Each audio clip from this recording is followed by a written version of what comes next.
does whatever a super chat can. Also, let's not forget to promote the fact that we're giving away Pokemon Snap. Pokemon Snap. Don't think you want to hear an echo. No.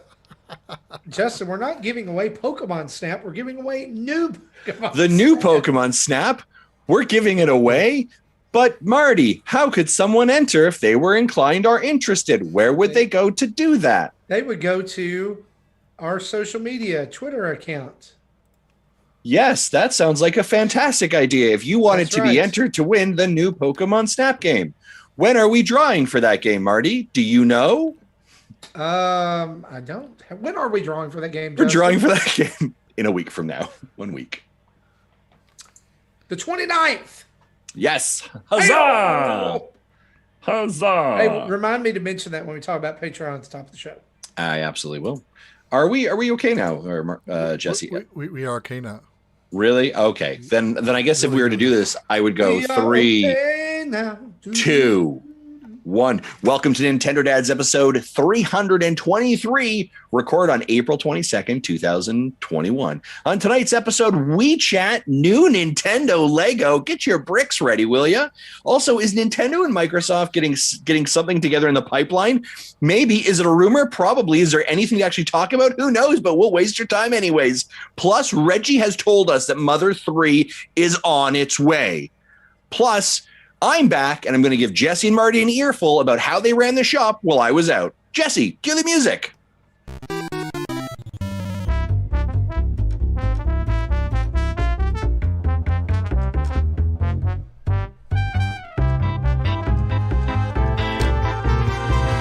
Hey, what's up, everybody? It's Marty here, and it's episode 223 of Nintendo Dads.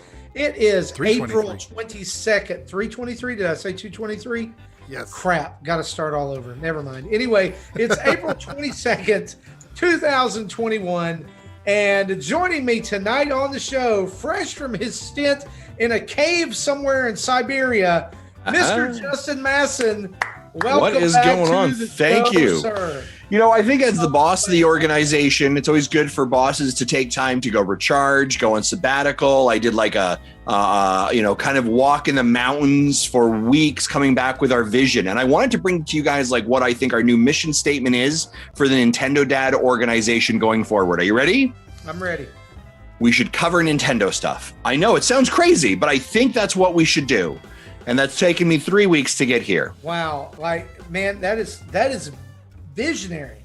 I know, right? It's good stuff. It's just, I don't know how you come up with it, but however you did, we are so glad to have you back on the show. Good to be back. Also joining us on the show this week, Mr. Jesse Waldack, the man behind the sounds, the man behind the magic. How are you? Pretty good. Earlier this week, we had weird weather. I don't know if y'all did in Tennessee, but I went to bed one night and there was no snow on the ground. Woke up, there was like 3 inches of snow, and then when I was done with work, it was all melted again. Like, I've never seen it go up and down that fast. Welcome to Canada. We did not have snow, but we did have one day where in a 12-hour period, it went from 75 degrees to 35 degrees. Ooh. Yeah, my boss says that sort of thing is normal in the mountains where he lives. Yeah, it's not been fun. We are dealing with some weird sinus issues at my house. Like, my wife she's down right now because of sinus stuff. But you know what's not down? We're not down. We have tons of stuff to talk about on the show tonight, or maybe not. Who knows? Well, we do, because we have show notes and you don't. But we're going to dive right into it. How about that? Do it.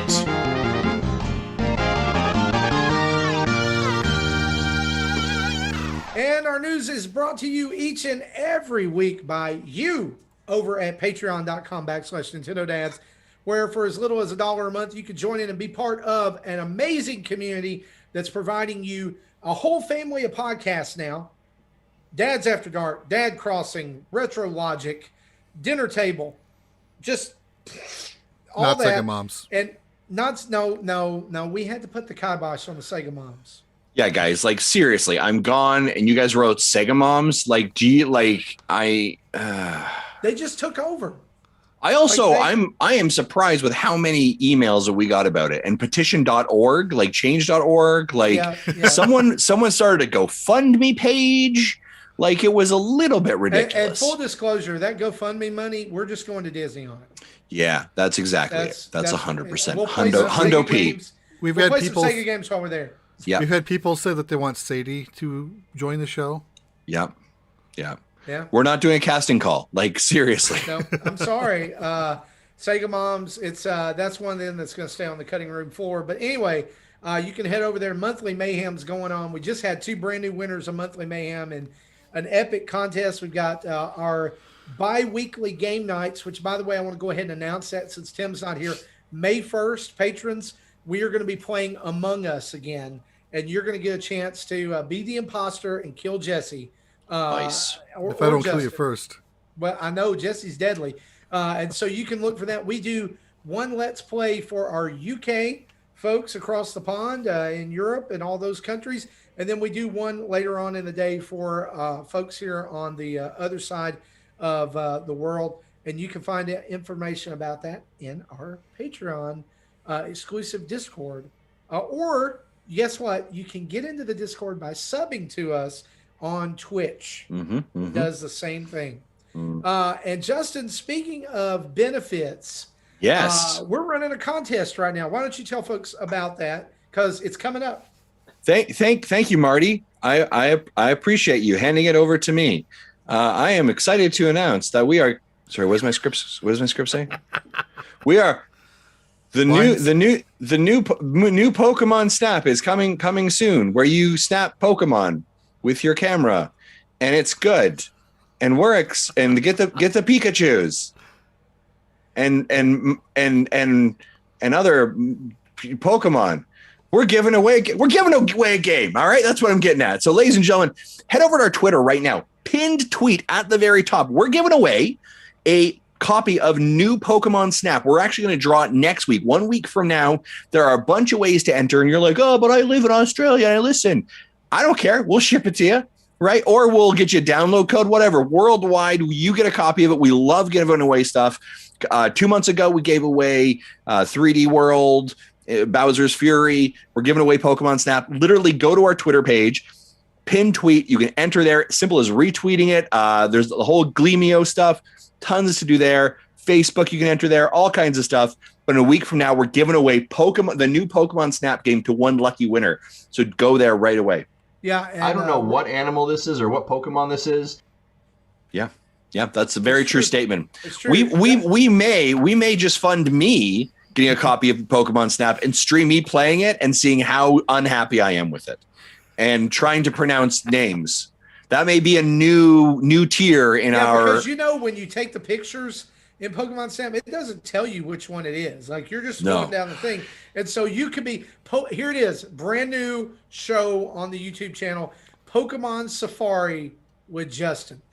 We should get that new thing they advertised where it prints off the pictures automatically. We should send like all this to me, and like we have to like force me to take these pictures and like pin them on my wall in my office. Like you're trying to get a copy of this for your kids. No, my kids aren't interested in this game either. No one is interested in this game unless you're someone who are. And if you are, head over to twitter.com/Nintendo Dads to be entered.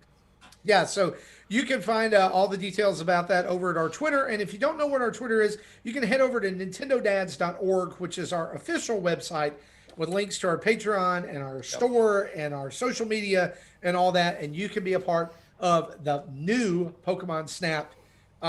We will not, by the way, the deadline to enter is the 29th, which is the day before the game comes out. We will be recording on the 29th. And so we will draw the winner for new Pokemon Snap and announce it on next week's show. Yep. All right. And then we will get with you about how to getting it to you. All right. So let's dive into the news. Our biggest, most voted on news topic. By the way, I didn't know if you knew this. If you're a patron of the show, each week you get an email in your inbox that you can vote on show topics. It doesn't mean that it necessarily will get talked about, but it does help us know where your interests lie. And the number one voted on topic this week on the show is this Mario Kart 8. is now the best-selling racing game in history.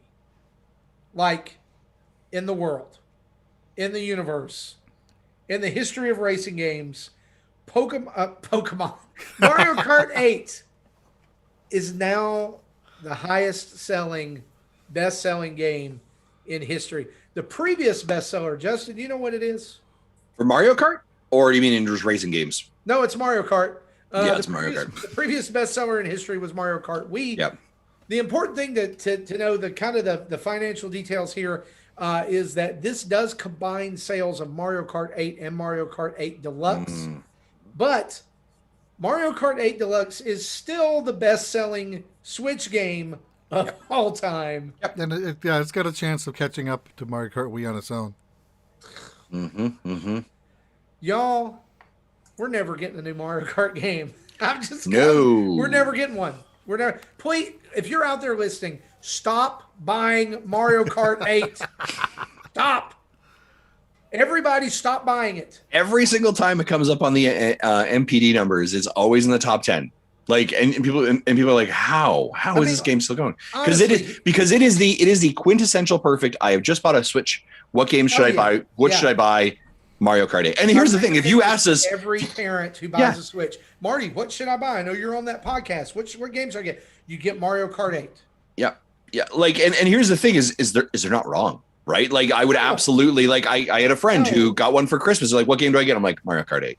Like, I recognize that I'm the problem. Do you know what I mean? Like, both of my sister-in-laws had me buy them, help them find the Mario Kart 8 Deluxe bundled Switch at Christmas. So they both got it. And the bundles are driving some of this, y'all, but it can't just be all bundles. It's individual sales.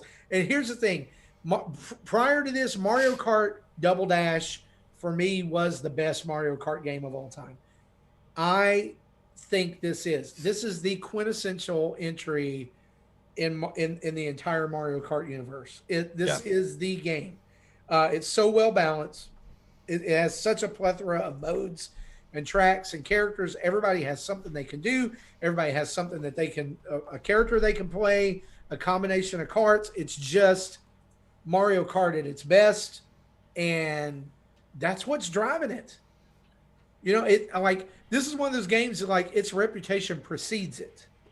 Yeah. But then it backs it up once you get it. So the original Mario Kart 8 on the Wii U, oh my gosh, holy cow, released May 29th, 2014. That's right. If you're a person like you or I, Marty, or Jesse, you've been playing the same Mario Kart game for 7 years. I got a Jones in for a Mario Kart game that's new. There's a possibility that we could see this game go 10 years. Correct. Selling.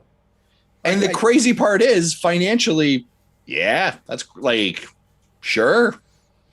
I think Mario Kart 9 is the chamber golden shot bullet, right? When all of a sudden we see those Switch sales drop, right? When we see system sales drop, game sales drop, they're not hitting their financial targets maybe the way they want to, then they pull the trigger. Here's the other part. The other scenario is it never drops and they keep pursuing, and they eventually have to be point. They're like, yeah, we have to pull this trigger eventually, right? There's a window. How likely is it that Mario Kart 9 is not in the can somewhere, just sitting there, just waiting? I don't know if it's necessarily in the can. Like, I don't think it's done. I think that it is probably really far in development, or like, I was going to say, it's close. They've got to be working on it. Oh yeah, for sure. It's in production. It's in a various degree of production. I would say it would probably at this point be at least half to 75% complete. Oh God, right. Yeah. I wouldn't be shocked if, you and I were talking the pre-show about, like, what is their plans here? What are they looking to do at E3? What's their big surprise? Could Mario Kart 9 be it? Because if you look at what was the 2014 year, we've done a 4-year cycle. Or sorry, 2018 when 2017 when the system launched. We're at a 4-year cycle. We're seeing Splatoon 3 come out. We're seeing Breath of the Wild 2 come out. What other big games came out that time? Mario and Mario Kart. Right? And so those could be that could literally be a second wave of content that would just blow up. Well, I mean, we know we're not getting F-Zero ever No, I don't know. because I wish people. I wish people would just stop asking for it. well, just kind of dovetail into that. I mean, that we finally have some kind of response, not maybe from not an official Nintendo channel, but an ex-developer from Nintendo said this week the F-Zero it's not dead, it's just asleep, and it could be revived with a grand idea. My response to that is this: here's a grand idea, make a game. Mm-hmm. At this point, just make a game. Yeah, they're so worked up about making sure every game is unique in some way with some gimmick. But at this point, it's been so long. It doesn't have to be. They just put a game out on a system, and people will be happy. Just make an F-Zero game. This is literally. This is they could put out the Mario Tennis from Wii U and version of F-Zero, and people would probably be okay with it. Sure. Well, anyway, Mario Kart 8 is going to keep rolling. I predicted at one time that Animal Crossing was going to surpass it or catch it and surpass it. At this point, I don't know. I think if they're going to end up doing that, they have to give Animal Crossing their what I would call their season pass. They need to kick the next 2.0 big patch, big updates to draw people back in, to draw an audience back to that game. So I think they would need to do that. Would be my theory. I mean, that's not unheard of because we saw New Leaf become New Leaf Welcome Plus, Amiibo. Wasn't it?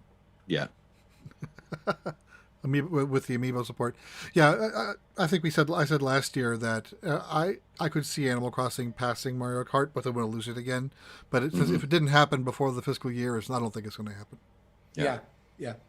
Let's move on and talk about some other things. I love this. Reggie, former VP or former president of Nintendo, has long trolled fans over Mother 3. Like, Reggie knew we wanted it. At this point, it's safe to assume that if Reggie knew we wanted it, Nintendo knew we wanted it. Right? Oh, yeah. So on April 15th, Twitch sent a tweet asking, what is the oldest game in your library that remains unplayed? Yeah, this is while we were show prepping last week's show is when this tweet went out. Yeah. 90 minutes later, Reggie replies with this classic tweet.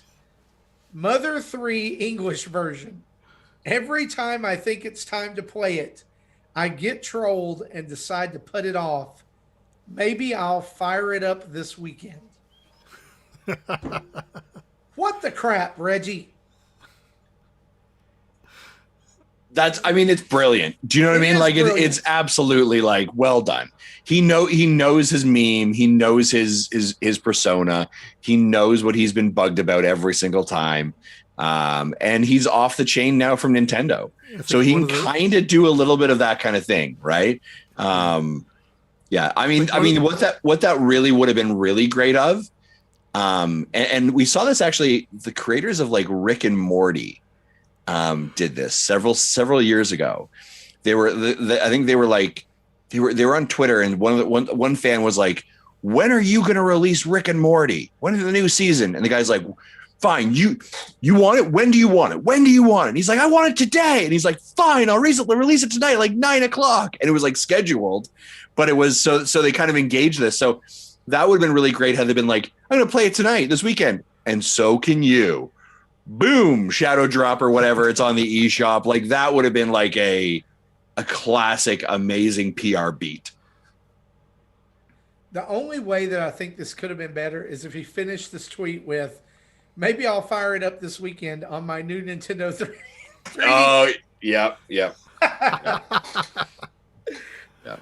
I think one of the top replies to Reggie's tweet was a picture of Optimus Prime with his arms out with the words, hold up.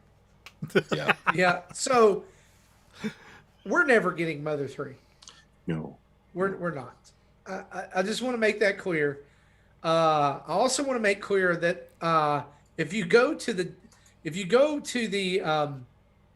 back into the archives of Game Boy versions and DS versions. If you go to the, I believe it is the DS Lite, the original DS Lite, and back, there are English versions of Mother 3 that you can get on a Game Boy Advance cart that will play. You can't get them from Nintendo. I bought mine off Amazon. Have I played the game? Yes. Have I beaten it? No, because I had to borrow a friend's DS Lite to play it. But basically, there was a time where around, I think it was the DSi, that they started putting in some lines of code that kept homebrew carts from being read. And so, yep, there it is. It's the same one I have. And so you can. I thought, didn't I buy one? I'm like, oh, yeah, I did buy one, and here it is. You I haven't can played find this these. yet. My problem is I don't have a device to play it on. And I really would like to play it on a big screen. But that's just me. There are some things in this game I think would keep it from being released officially by Nintendo. But hey, it's fun to see Reggie play along. And just know we're I don't know if this would work on my Retron, because I tried. I bought like a homebrew NES game from like 5 or 6 years ago and tried it, and it wouldn't take it. So I think it probably still has to be a legit cart. So I don't know if it'll take this. I should try it sometime. The thing that you need to understand is we have a better chance of getting a brand new Earthbound game than we have of getting Mother 3 at this point. So, I did hear that there's an updated translation for it that they put out to go with the 15th anniversary, like earlier this week. So our carts are now officially out of date. Well, there you go. Moving on, let's talk about a couple other little news beat items here. If you are a fan of the Lego Mario series, Super Mario Lego, get ready because Lego Luigi is coming. This week, the Lego Luigi starter course or starter pack leaked, and then Nintendo basically said, well, since it's already out, let's just go ahead and do a video for it. And so the Lego Luigi starter course comes with pieces to put together a course. It also comes with Pink Yoshi and Boom Boom, and will include a firmware update for Lego Mario to add support for new components that likely will interact with Lego Luigi, as Lego Mario will randomly call out for him, like Luigi. Can we just take a moment there, and I just want us to sit in that pocket for a second. Words I never thought I'd hear. There's a firmware update for your Lego.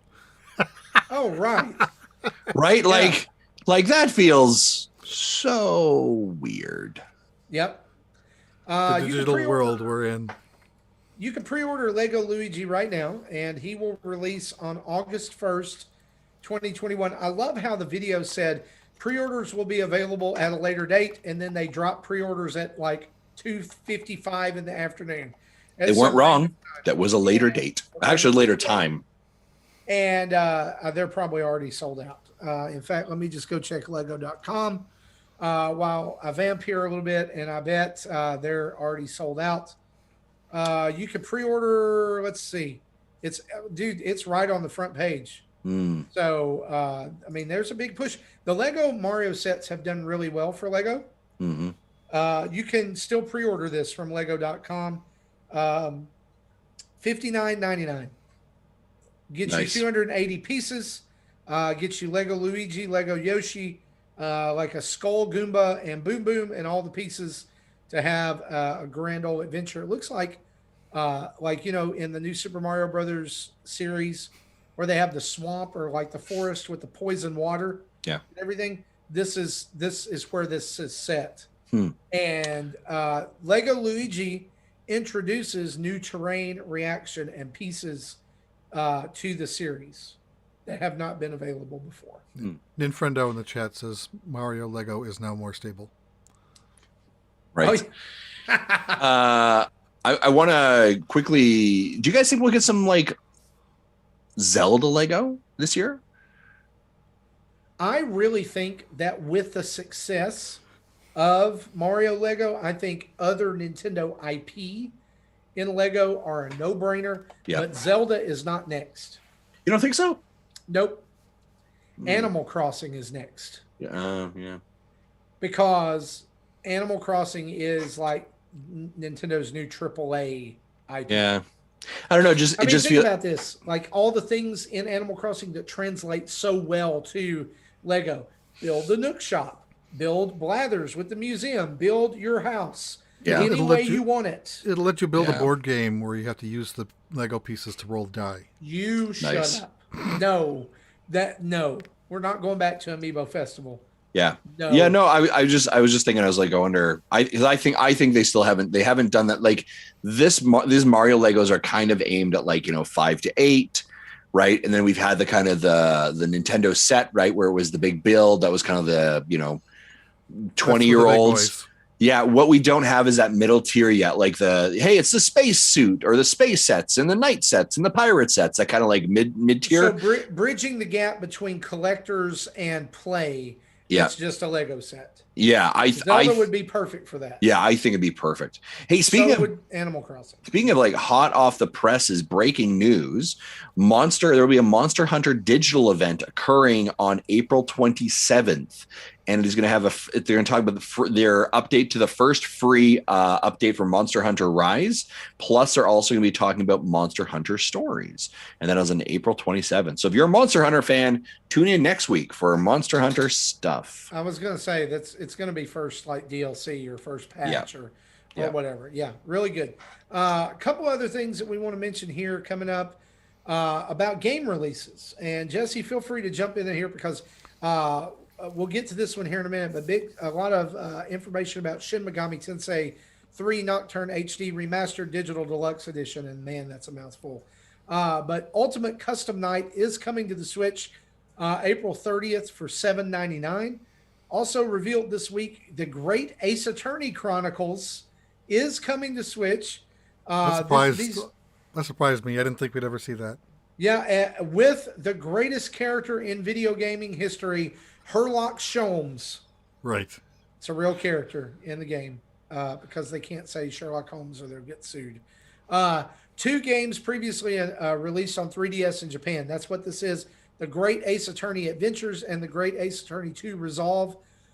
This will actually not just be coming to Switch, it'll also be coming to PlayStation 4 and Steam July 27th, 2021. But Jesse, tell us, why is this Shin Megami Tensei 3 Nocturne HD Remastered Digital Deluxe Edition? What's going on? Why is this so big? Okay, so we knew that the game is coming out on the 25th. And so Atlas Sega is doing similar things with this game that they did with Persona 5 Strikers. So the base game is $50. This bundle is $70, which it works out to be about a $5 discount versus buying everything separately. The bonus, the bonuses that come in the bundle, for his DLC is the Maniacs Pack, which is $10 if purchased separately. Adds a mode where Radu Kuzunkia, I didn't practice this name, Kuzunoa, is replaced by none other than Dante of Devil May Cry fame. So you really have to be a Dante fan to want to pay $10, I guess. There'll be Mercy and Expectation map packs, $7 if purchased separately. It's 2 packs in one DLC. Mercy lets you earn items that gives you experience points in an extra dungeon where the Demi-Fiend was born. Expectation lets you earn items what gives you money in extra dungeon, Center of the Conception. And the extra dungeons are accessible from the terminal after reaching Ginza in the main game. I've never played the game, so that doesn't mean anything to me, but that's what it said. Then there'll be a Shin Megami Tensei background music pack for $8. Again, similar to Strikers that gave you various Persona music. This gives you various Shin Megami Tensei tracks available after reaching the Vortex world.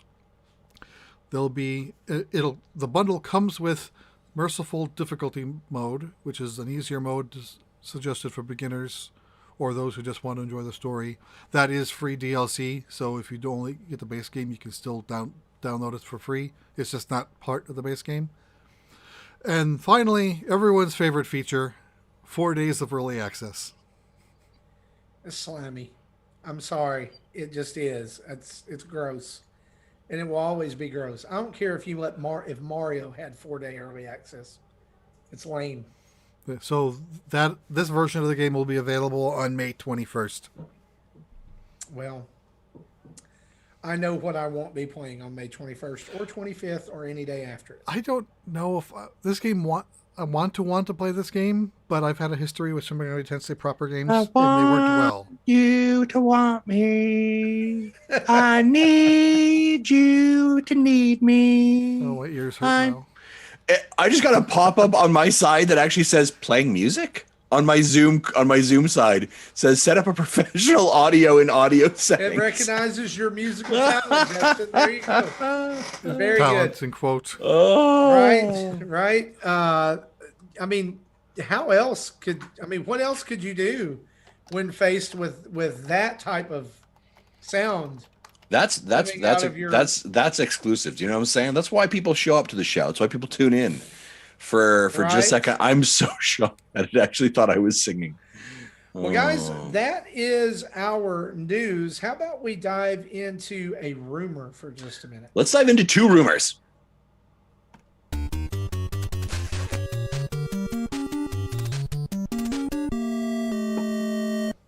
Not one rumor, but 2. A tool. Yeah, and of course, then I was like, oh yeah, none of never them mind. are in the notes, so No, I was expecting you to say. That's okay. Well, I was expecting to push a different button.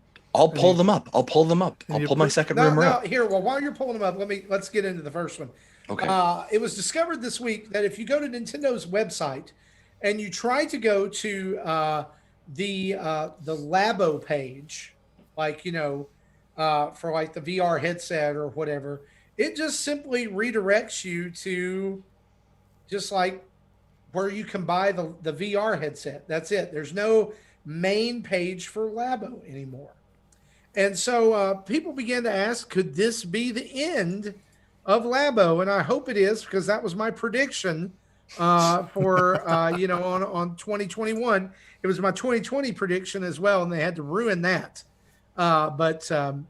Or no, I think it was right then. I don't remember. I don't care, because I don't really think anybody cares all that much for Labo anymore. But I did see that Nintendo has since issued a statement regarding the Labo homepage removal. And if this is not the most nothing burger PR statement that there's ever been, then I need you to direct me to one that's worse. Here's what it says. Nintendo Labo is available at retail locations. We routinely conduct product website maintenance and reorganization. Info on Nintendo Labo can be found at nintendo.com. Wow. That's so stupid. Like, here's the thing. If it's not dead, why can't they just say it's not dead? It's not dead yet. Or if it's dead, why can they not just say it's not dead? Now, Emily Rogers, who is a Nintendo insider, and has been right about some things before in the past. Now, in the past, she's also said we were getting Mario Kart 9 at E3. I think what she was seeing turned into Mario Kart Home Circuit. The remote control car thing. But she has also previously suggested that there would be one last hurrah for the product, which would fit in with the soon to be released, Justin, new Pokemon Snap that you're so excited about. But my question is this: we're a week away from the release of new Pokemon Snap. If Labo was getting a last hurrah with this game, do you not think that we would have heard about it yet? Yeah, the last hurrah, was there not like a camera one that you could build? Yep. Yeah, the last hurrah would be there's a firmware update that allows you to play with that. Because remember where they backward firmed in like Mario Kart 8 to play with the steering wheel? If there is a last hurrah, you can play it with the steering wheel. Yeah, you can. You could play Mario Kart 8 with the or the Labo steering wheel. Okay. And I believe the brake also, which is super weird. I thought it was the thing from the first game, not the one with the vehicle update. If only there was a device that could tell us. Right. But now here's what I'm saying is, do you think that the last hurrah could be that with the firmware update and oh hey, we're offering this camera set individually? If that was the case, we would have had it. We would have heard it from now. We would have seen a skew. We would have absolutely seen a skew from it. They would have been promoting the bejeebus out of that thing. I don't think it works. The other part of it also is that you also have to remember we're in a global pandemic, so people aren't leaving their house to go pick up things as much, right? So digital sales are up on the rise. So you already have a thing that doesn't sell great under normal circumstances. It will sell worse when nobody's there. So it may not be the investment logically at that point to invest the time and energy in something like Labo I was going to say up there in Ontario, y'all aren't going anywhere. No, exactly. You're like Peter Parker in the cage with Bonesaw. I got you for 3 minutes. Yeah. Nowhere. Yes, it is not good for It's not good for my Ontario friends. Your guy up there, he's like, I got you for 6 weeks, brother. Yeah. Yes. Sorry, Ontario. Now, sorry. Okay, straight talk. Answer the question: are we getting another Labo set? Yes or no? Nope. No, we're not. No, it's but not happening. Speaking of this rumor, because of course we did throw this out to our wonderful folks over at Patreon. Jesus says, I like the Labo things. It's a quirky Nintendo at its highest. I have 2 sets, but I'm waiting for my oldest kid to get a little bit older to work on them. I feel like she's going to have more of a blast with it. Did you get any Labo sets? Which ones were your favorites or least favorites? I want to get the VR set, but I could never find the all-in one. There are a ton of starter VR sets, but I want the whole set. I guess I'll never be able to get it. So I will say from my perspective, Nintendo of Europe was actually kind enough to send me both sets, I believe, which was great. And I spent an entire, my daughter sat at our kitchen room table in Ireland and spent a weekend building the piano and is that what building you guys all those call little it over pieces. there, a kitchen room? What did I say? I was going to ask the same thing. You guys call it a kitchen room? I think I was saying. Uh-oh. You don't call it anything, apparently.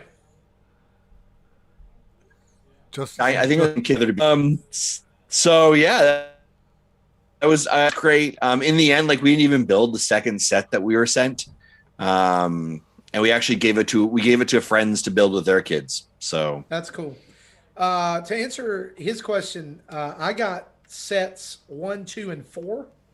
So I got the sampler in the beginning, and I got the robot backpack, and then we skipped the vehicle one because we got kind of burnt on the first 2. My kids really liked to play with them for about a couple of days, and then they sat. And so when the VR one came out, I was interested enough in that one to pick it up, and we never finished it. We did the gun and we did the headset. Yep.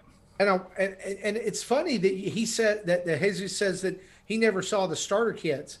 That's all we saw, locally. I never saw the compact, the gun and the headset only. It was always the starter pack, and even toward the end where I still saw Labo on store shelves. It was only the whole VR pack. It was never the little. I won't call it sampler pack, but you know what I'm talking about. Yeah, I will say overall, if you're out and about and you see Labo and you haven't played with Labo and you've got kids in that age 6 to maybe 10 range, and you're like, man, it's we're stuck inside, right? We're trapped inside anyways. It can be a ton of fun. It can be one of those awesome afternoon. Like I said, in Ireland, it was it was a rainy day. We stayed in our pajamas and we built Lego, and the kids got out their markers and they colored on the cardboard and we stuck it all together. And at the end of it, we had a house and it was a lot of fun. So I do think there's a lot of family fun in it. But it is one of those things of oh my gosh, I've made it. Cool. Now we're done. Do you know what I mean? Now where do we store it? Yep. So that it won't get broken. Yep. But that it won't but it'll get used. Yeah. Right. And it won't be in the way. For me, just like as a 39, 40-year-old man building it, like the building part of it was the most fun for me. Yeah. Because the games were kind of like mini game-ish. But you know what they did so well though, Marty, is it quintessentially had the Nintendo magic. Yes. Do you know what I mean? Like there is, I mean, even as a 40-year-old, right? Like you're putting this thing together, you're like, sorry, hold on. This cardboard is going to play piano notes. I don't think so. Right. And then all of a sudden you hit those keys and you can hear the actual piano notes playing. You're like, what is this wizardry? Like, what is this magic? Right. There's a quintessential Nintendo toy maker magic that they did with Labo. The first time that like when we got the house built. Yeah. They played with that for like 3 hours. Yeah. Like seeing all the different combinations of things. And I think that like where it kind of falls flat is like for the piano and like the driving game and even the VR, there was a little bit more. Like there was always a little bit more to explore, right? But then like for the house and some of the other stuff, there was only so much you could do. And then it was just, we've done this. Yeah. Oh, you put this here, the monster pops out. Okay. Yeah. But I'm pretty sure like nowadays you can get them on pretty cheap sales, like $20. So again, if you find them and you haven't played with them, now I would recommend it. It was a blast, but like Marty said, like it's kind of like, you're paying $30 or $40 for arts and crafts for an afternoon, but it's a little bit of fun for everybody. Nintendo Labo is still in stock at Amazon.com right now. You can get the Toy-Con 1 variety kit for $36.52 USD. You can get the you can get the vehicle kit for $31.49 and the robot kit for as low as $36.54. And the VR starter set. The VR starter set is actually more expensive. Coming in at $64, and that's just for 2 items. Yeah. So I just wonder if the VR set didn't get produced as much. Yeah, could be. And so now it's a little harder to find. You can dig a little bit here and find the VR kit with all the things in it, but it looks like you're not going to like the buying. $185. And also, I would say if you're a parent who's looking into these things and thinking about picking them up, also just kind of think about like, would your child like them? What are they like? Building stuff like Legos or crafts, like how they feel. And I'm going to throw this reference in here. Bruce Patterson, fantastic supporter in our Patreon, an active member. Man, we love Bruce. Bruce says the Labo tested my son, who's 10 last year. He lost his cool building some with his sister. The VR and vehicle kits are still waiting to be completed. I guess it's time for me to do them. And his words there are super important. Yeah. Guess it's time for me to do them. You got to ask yourself, do you want to sit at the kitchen table and occupy a kitchen table or a desk, sometimes for multiple days? Yeah. Because these do take a while to put together. I mean, the final build, they start you easy, right, with the bug. Yeah. On the VR or the first sampler, but then by the time you get to the piano and stuff, and the robot backpack, I mean, that was multiple days. It's like for me. 8 or 10 hour builds, right? Yeah. Yes. Yeah. Hunched over the table, your back's hurting. Longer than a specific particular game we'll be talking about later on. Yeah. Right. But I would again say like they are a ton of fun, and there is Nintendo magic at them. So if you can get them on sale and you're trapped inside, it's like we literally said, it was a great rainy day craft to do with the kids, and it was great. I'd recommend it. Yeah, absolutely. I had bought the VR kit, but never opened it. It's still sealed. And then I found out, they make little... I was worried about having to hold it in place if I built it and needed to use it. So then I found out, there's a company that's making actual head straps that you don't have to hold it. Just slide your switch in. I bought one of those. Again, still the box never opened. So if you're looking for the VR set, folks, ladies and gentlemen, hit up Jesse on Twitter, and I'm sure he'll be happy to sell you it. $200. Prime pricing. What's our next rumor? Well, that was it. I told you. Well, You're okay. the one who said there were 2 rumors. I looked at our let's discuss stuff and rumors, and I combined them all into one. That's okay, because you know what? We have a let's discuss that we need to talk about. So Let's do it.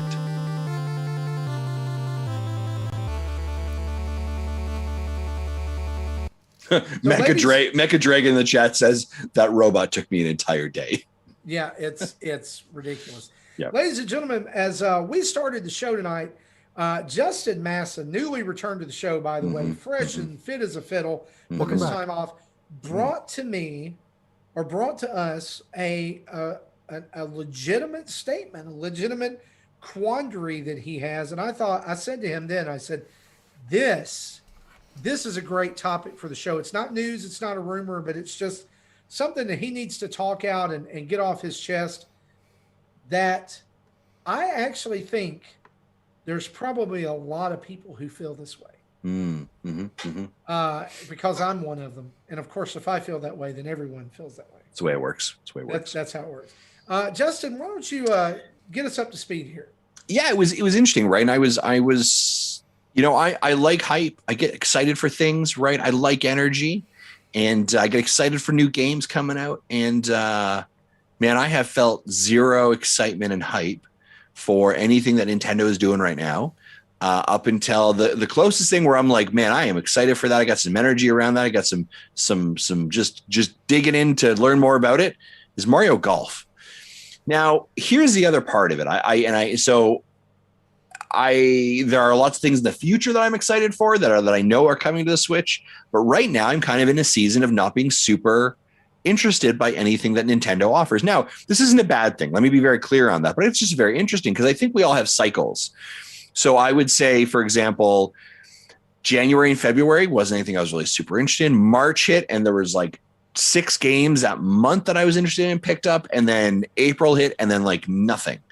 And I think we all got to go through these peaks and valleys of cycles. I usually like it to try and be a little bit more kind of consistent over the entire time. But just kind of like, how do you guys feel about 2021 right now for Nintendo? Are you hyped about anything? Are you excited? I'm more excited for what I don't know. Do you know what I mean? I'm more excited for what does September, October, November, December look like? Because right now, like Monster Hunter, everyone is like so excited for Monster Hunter. And again, I recognize not every game is built for me. I've talked about this before, right? And it's a great opportunity to go into a backlog and do those type of things. But I'm just not super, super pumped for what Nintendo's got for us in 2021 right now. Yeah, like I guess I was feeling this, but until you verbalize it, like I didn't know how to feel about it. Like I didn't know how to get it out, because like I love my Switch.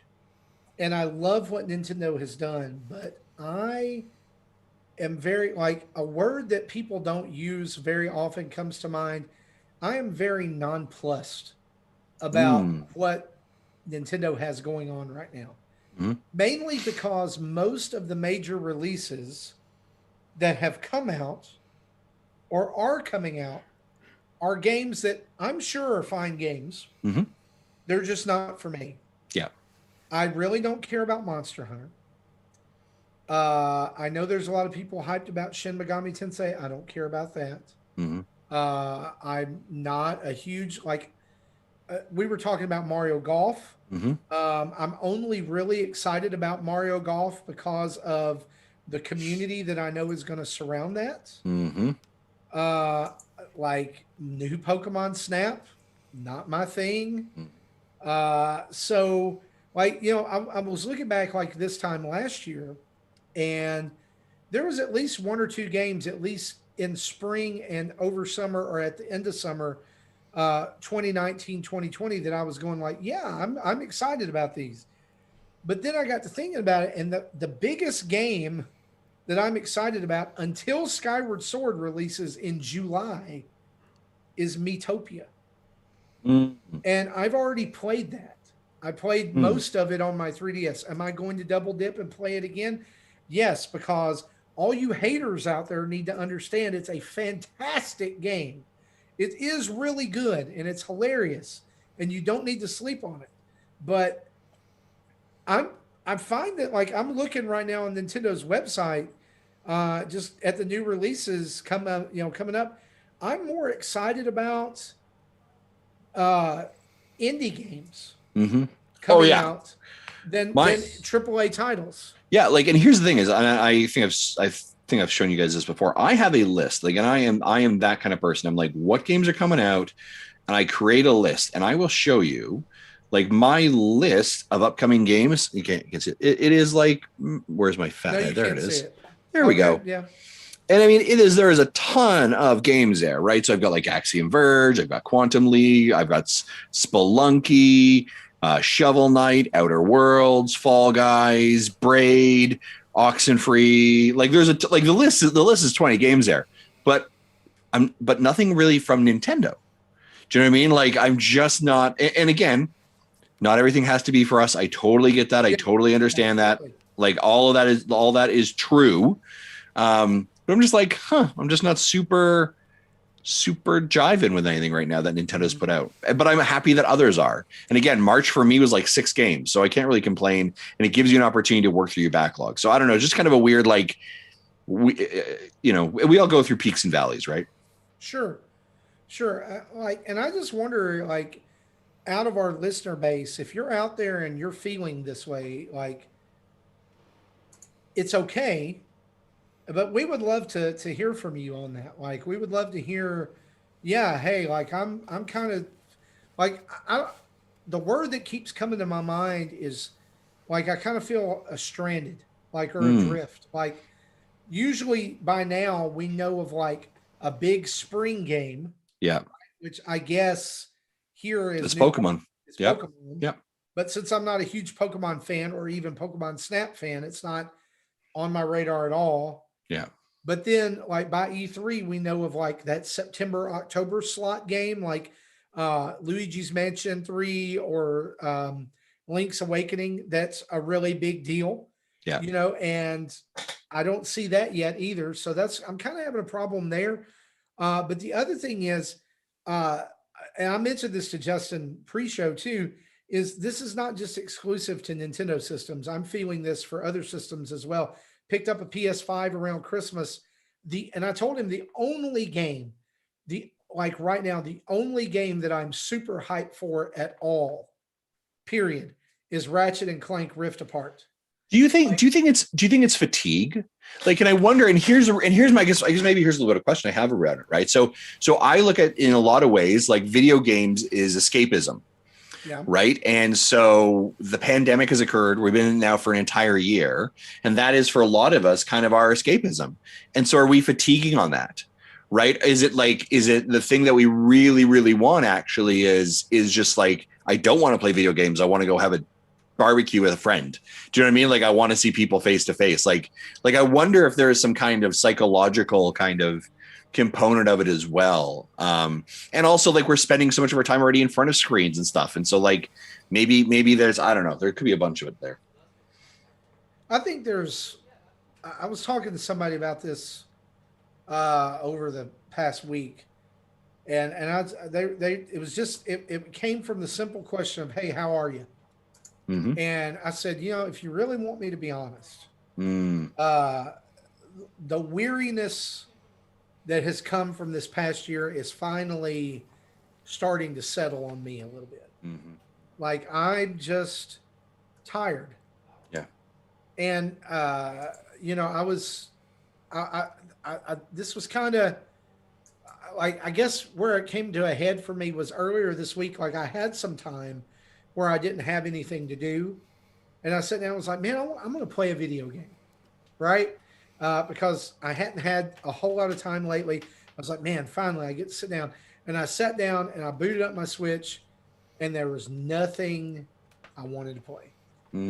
I was like, I just don't want to put time into anything. Yeah. I just don't feel like starting anything. So I did what I always do lately, which is I went and put 30 minutes into Animal Crossing. I played a couple of matches of Fortnite and turned it off and went to bed. Yeah. And that's been more often than not, that's where I've been lately because I'm so worn down. Yeah. And when you said a few weeks ago, you were like, hey, and I hope I'm okay in saying this. Yeah. Like a couple weeks ago, you were like, I just need some time off. I need some time off to kind of recalibrate. Yeah. I kind of feel that, like, but Yeah. not from this show and not from my job, but really from like video games, because like I found myself even today browsing the eShop. Yeah. Like, oh, I wonder what came out. Wonder what's new. Wonder what I can get. But why? Because I need my next dopamine hit. Yeah, it's there's a part of that, right? Like there is this, like I find every Tuesday and Thursday, I go in almost like Pavlov's dog, right? Ring the bell and I'll salivate, right? For those of you in Canada that know, that's a Bare Naked Ladies reference, also the band. Go in and check what's coming soon. I know what's coming soon because I am a super user of this content. Do you know what I mean? Like I am. Sure. I don't just see the pool. I'm swimming in the pool and I'm in the bottom of the pool. Right. So, but I'm like, you are the pool. I am the pool. Right. But I'm going to go check. And I don't really know why. And the other part of it, I did that yesterday too. And because of that, I found out about the Shin Megami Tensei bundle and I found out about FNAF, which those weren't announced anywhere. I only found that because I'm taking the eShop. And then the other part of it is that then I look at it, and to your point, Marty, I'm like, do I want a new game? Right. And so like a great example. So we had the indie showcase, last week, right? Fez dropped and I was like, I'm going to pick up Fez. And I picked up Fez and I enjoyed playing Fez. Right. It's really cool. Tim talked a lot about it. It's like, it's just, just a lot of positive things about it. But I kind of pulled the trigger on it. And then I was like, sorry, why did I do that? Like what just caused me to do that? I'm like, because it is not for a lack of content. It's not for a lack of games. It's not for any of that, but it's like, because there's a time. It's like, you want to be in that conversation, in that hype cycle around something, connected around it for a certain amount of time. Then it kind of fades out. And to your point, it's almost like a dopamine hit, right? Like you're looking for your next, like, where's that sweet, sweet game? And I guess right now it's like, I don't find there's a sweet, sweet game I'm looking for. I don't know. It's very weird. And I think the other part of it is that we're part of the problem, right? Like we are ourselves, like we are literally a show that's built on hype, right? Like let's guys, what game do you think's coming? Did you see the next thing? Let's live react. Like we're part of that cycle. We're part of that problem, right? Let's predict. And right. And it's kind of like are we doing like, and sure, for us, I think in also some ways there's a couple things here, right? There's an escapism for ourselves of just having a conversation, but also like, hey, these are friends. I got to connect with them because I don't have socially friends right now because we're all isolated, right? So there's a lot going on there. But yeah, it is interesting. Circling back to something you said, for so many of us who are working in an environment where we're looking at a screen almost all day, like either via Zoom or meetings or documents or whatever. I wonder if it's just how many of us are tired of looking at a glowing square. That happens to me sometimes. Like right now, sitting here, not including my Switch, not including any iPads or phones that happen to be aiming at me, but I have 5 monitors facing me. If I do want to include all the mobiles, I have 3 phones and an iPad here that I have easy access to. So almost, and include my Switch, it's almost 10 screens within arm's reach. Yeah, I know, like Sunday was a great example of like, we kind of just had a lazy day here. The weather wasn't great. And it was kind of like, I'm going to try and not be on a screen today. So I sat around and read a book and had a nap. And like, it was like, and we talked, and, going back to your conversation earlier, Marty, just that like, that need to recharge, right? That need to kind of recalibrate and to kind of resort yourself out. How did that feel for you, by the way? It was like taking a day away. Yeah, I thought it was great. I interestingly enough, I was reading Ascawata, right? So there's something different between a screen that you're playing or something you're manipulating and a tactile book in your hand, right? I mean, like you're concentrating on that. Like I'm saying, I'm going to push all these digital things to the side, and I'm gonna. Yeah, it was it was interesting. Jody and I were talking about that later that night, and we were like, man, we didn't do anything today, and it was like super awesome, right? Just genuinely, like it was just like it was great. So yeah, I mean, it's it's interesting, and in 3 months from now, there's someone's gonna be like, do you guys remember 3 months ago when you guys were like not hyped about anything, and you're now, salivating over Fall Guys and 15 other things, and we're like, oh my God, this is amazing. Right. Well, here's the thing, like Sunday night, we did the same thing. I mean, we, every year we do this thing, and it came from a quote from my son. One year we went, and there's this park that's like like a state park that's about 15 minutes from our house, right? And they have these rustic cabins that you can rent, where it's like it's a box with electricity, and it has a couple of sets of bunk beds in it, and that's it, and a window air conditioner. And it's like right by a creek, or and you can go fishing, and you can like get out there, and there's a picnic table and a place to hang a lantern and cook hamburgers and hot dogs, over a grill and stuff. And so we did that like right around Easter. And so he started calling it Easter camp. Nice. And so everything from there, we would kind of like Easter night, we would not have anything going on after church that morning. And so we turned that into, hey, every Easter we're gonna have a bonfire, and we're gonna roast marshmallows and hot dogs, and we're gonna have Easter camp. Nice. And we realized this year we didn't do that, because something happened, and we didn't do it. So Sunday night, I remember sitting around the dinner table Sunday for lunch, and my father-in-law was like, why don't we just, because we've built, like in the past year, we've put in like a kind of above ground pool, kind of not. It's like inside cut into a hill. We built a gazebo out there, poured a concrete pad, have this nice place to sit out. We just bought new patio chairs, all this stuff. So my father-in-law was like, why don't we go out there tonight, get the fire pit out, test out the chairs, grill some hot dogs, and make s'mores, and have Easter camp. And that whole day, like I was busy that afternoon, so I didn't get to really do anything on screens. Came home and sat out there for hours, just talking, listening to music, hanging out, doing the hamburgers or doing the hot dogs, the s'mores thing, and was so refreshed coming into our week. And, I had all that time. I could have been playing There Is No Game. I could have been playing Fez. I could have been playing anything from the Indie Direct, but that time there was so much better spent to me. Yeah. And I think that it speaks more broadly to the fact that whether you're a content creator or not, we all need time to unplug. Right? Like you've got to have time where, like you can get so overhyped about stuff that you have to pull back and get a little perspective on things. Yeah, and I think and we brought it up earlier, Marty. This I was off for 3 weeks, and I was just very frank with you guys, and I just said I just need my own time, and it's not because I don't like connecting with you guys or having these conversations, but I was just like I just don't have it in me, and it's not I hate Nintendo dads. It's just like my batteries were just empty. No gas in the tank. Yeah, there's no gas in the tank, and I got to do something. So I was literally pushing kind of everything away to try and make space to figure out myself. Going back to your commentary around just that like no screen. One of the things that we got a hot tub a couple months ago, and one of the things that we really enjoy, Jody and I will go out there at night and sit in the hot tub and connect really well, like have good conversations, because we can't have a screen in front of us. We can't be distracted, right? And so it's really fantastic stuff as well. Yeah, man. Mecha Dragon in the chat says. Mecha Dragon in the chat just says, "Just wait till E3. You guys will be singing a different tone." I'm sure we will, but for Probably. right now, it just doesn't.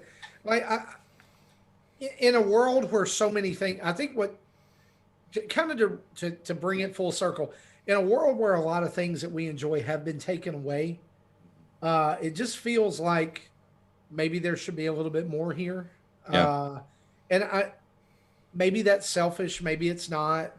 Maybe it's the effect of the pandemic, and I think that we probably need to have a little grace here. But for something that makes up such a huge portion of our lives, and really our livelihood, I guess, in like this podcast and other things, it's our identity.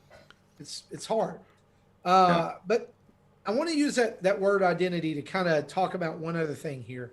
Okay. And that is, Justin, what is going on with Microsoft and Nintendo? And if you're wondering what I'm talking about here, over the past couple of weeks, Microsoft has released videos or photos or things where there's been a number of interesting things in the background.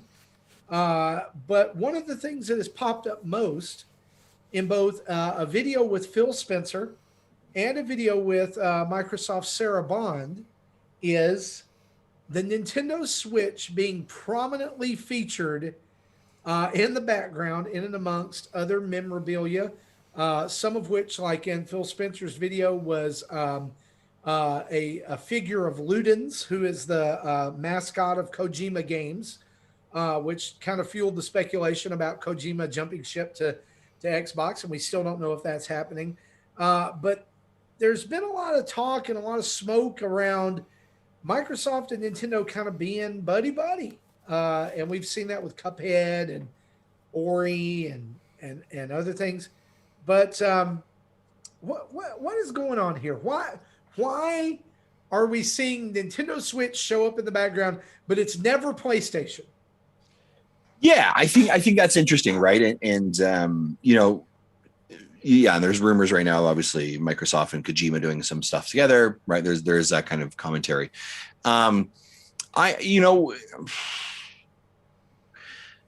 Microsoft has had a great relationship, I think, with Nintendo for the last several years, right? They've had a very cozy relationship, a very comfortable relationship. And I think everyone kind of wants to say, come on, where there's smoke, there's fire. And for a event recently, it was GameStack, I believe it was this week with Sarah Bond, right? The shelf behind there is like there's an Xbox, there's something that says GameStack, and there's literally a Nintendo Switch right above them. Like everything else in that row is Microsoft, and then there's a Nintendo Switch that's in frame, right? Like it is, and because of the color of everything else, like the background things were black, the console they were holding showed was black, a red and blue Joy-Con stands out, right? So everyone's like, what is going on? So here's what I do think. And I think that this aligns very nicely with what's happening this week in regards to the world of Microsoft. Everyone wants to say, sure, look at Justin. This definitely means that Game Pass is coming to the Nintendo Switch. And I think we've talked about that before. That's a great idea. However, I don't think that's what's happening. And the reason is how Game Pass works is you need to be able to download that game onto your hard drive, right, to be able to play it. Xbox games are way too large, way too big, and Nintendo doesn't have the infrastructure to be able to do it. However, and it's not even ported, other than the 3 games. Correct. However, what is currently happening right now for Xbox is they are piloting xCloud on mobile devices, right? iOS just got the beta. A Nintendo Switch is just a little bit more souped up of a mobile device. And I would not be shocked if xCloud ends up coming to the Nintendo Switch. And this is going to potentially be a suite because Xbox's strategy is to get Game Pass is where they're doing it, right? That's where they want to make it. So they need to make it as accessible as possible, get on as many devices as possible. So if I can get it on mobile, I can get it on the Switch. And inevitably, and I believe Phil Spencer has been very clear about it, like he wants it on like your smart TV. And I believe that by the end of this year, you will see Xbox X or xCloud on a smart TV or purchase a dongle kind of Stadia-esque to be able to get into that space as well.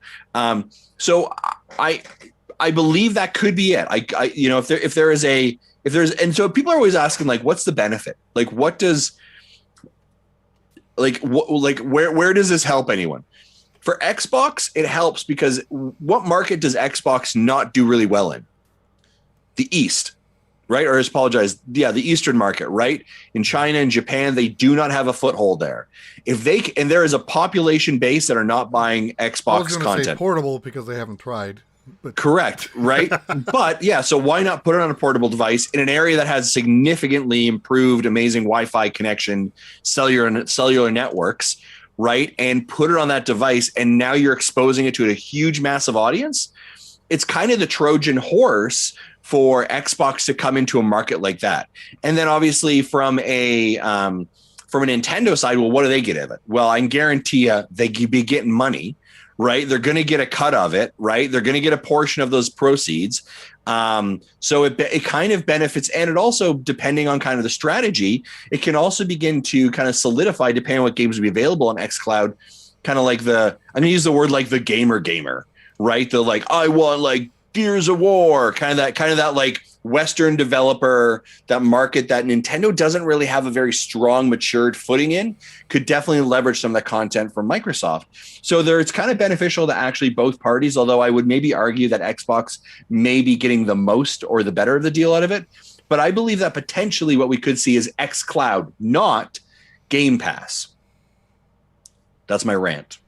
And I guess that very nicely coincides with the question that Solo something submitted and said, with another picture of the Nintendo Switch behind Sarah Bond, is it possible that Microsoft's announcement is teaming up with Nintendo to provide not software as Game Pass, but the hardware for the Switch Pro in light of the semiconductor shortage?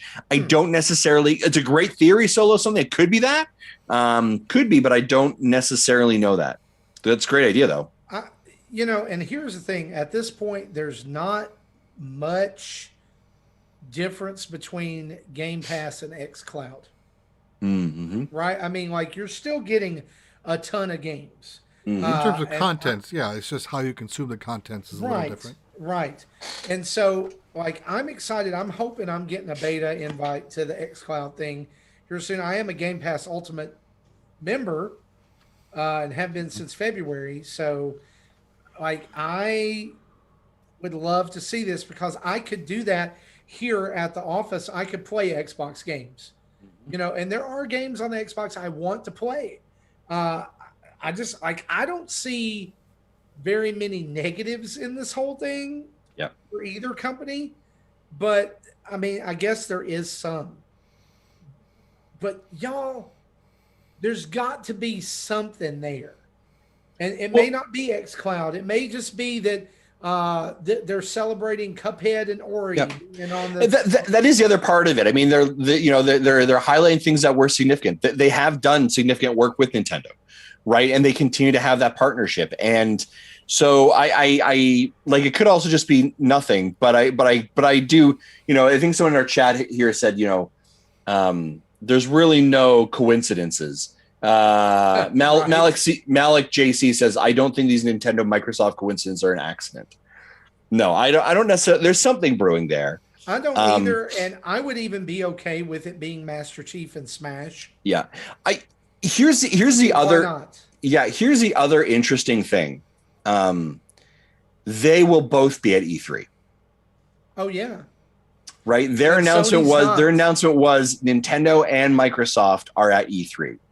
And Nintendo and what if, I don't know, could it now be like a joint conference in some way? I don't know. Like it's not that for sure. That isn't. If I could see it being like a Ubisoft Miyamoto and their president moment where they kind of walk out at the same time. They've got the guns. It's Mario and Rabbids, but this time it's Doug Bowser and Phil Spencer. They come out, they shake hands and say, "Welcome to xCloud on Switch." Yeah, and it's available right now. Right now, we flip the switch. That would be a huge moment. And you want to talk about something that people would talk about for an entire show? Mm-hmm.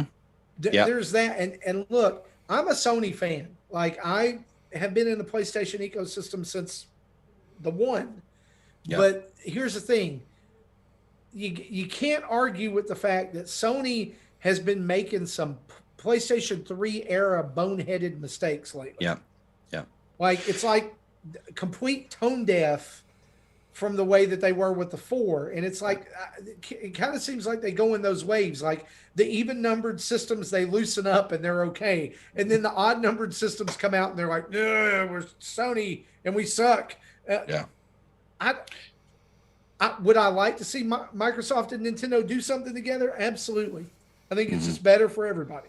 Yeah, and again, you go back to Phil's strategy, and he's been clear. He's like, we want Game Pass on everything accessible, right? Okay, well, you have a market of like 85 million Nintendo Switches, right? Like, and if you think about it from a user's perspective, you're like, this is no different than playing Control or Hitman 3 via the cloud, you just know you have to have a Wi-Fi connection. It is such a Trojan horse into the Japanese and Chinese market where they need to grow, right? They need to grow that base. And there is a consumer base there that is critical for Xbox to grow. And if you think about it, Microsoft is the company that has the backbone to make that kind of thing happen, where like Control doesn't have to run its own servers for that to happen. Yep. Hitman, they don't have to run their own servers for that to happen. They just depend on they depend on xCloud. Yep. And I still recommend people getting like an Ethernet adapter for the dock, because it's well known the Wi-Fi and the base model Wii's aren't great. I can't speak for the Mark IIs if they improved them or not, but the internet in my house is great, and I am literally 2 feet away from my router. But I tried back when I was testing out Luna. I tried it on the iPad. It was kind of not good. Yeah, because it was using Wi-Fi, so you really need. And to that note, Ethernet. I am thinking about picking up a new Switch, and the reason for it being, like, I tested it this week. My son's Switch and mine have very different reactions when connecting to Wi-Fi. Like it's so maybe like the Mark II did fix the problem. Well, his is not the Mark II. His is an original Switch, but his Wi-Fi card works better than mine. Maybe I don't understand it. Maybe they fixed it mid-run then, because ours is launch day still, right? Yeah, mine was launch day, and so I'm really thinking about I searched Best Buy nightly, and like I'm so close to pulling the trigger, just because it's so bad some days that I can't do anything with it. Downloads and where we first started noticing it was downloads of the same game that took him 5 to 10 minutes less than me. Wow. Like, we're in the same place. Yeah. Or in some cases, even 30 minutes less. Wow. So it's just like it does, it's supposed to download, when you're in sleep mode. Mine just randomly disconnects and forgets the Wi-Fi network and does all kinds of crazy stuff. Oh, I don't know. Well, guys, that's our discussion. We've got one event I'd like us to hit very quickly before we talk about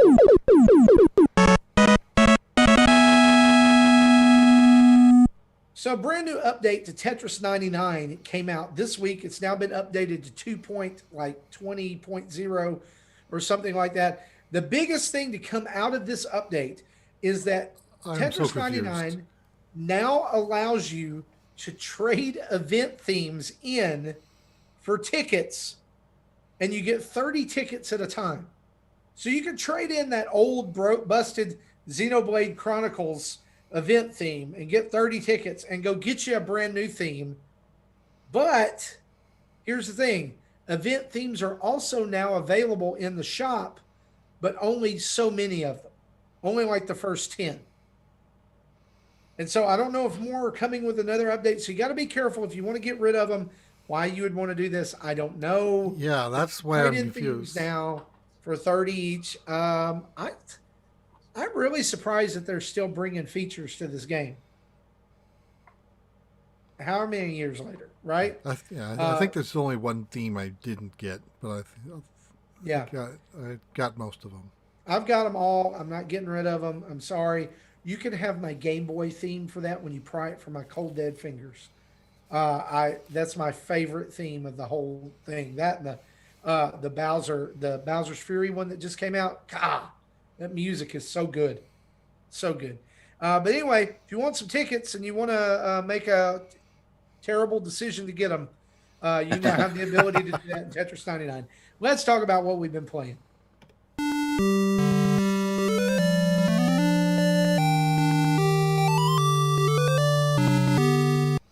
Justin, you've been away from the show now for almost a month. I'm sure that you have a Tim Off-sized paragraph full of games that you have been playing that you want to talk about. So we're letting you go first.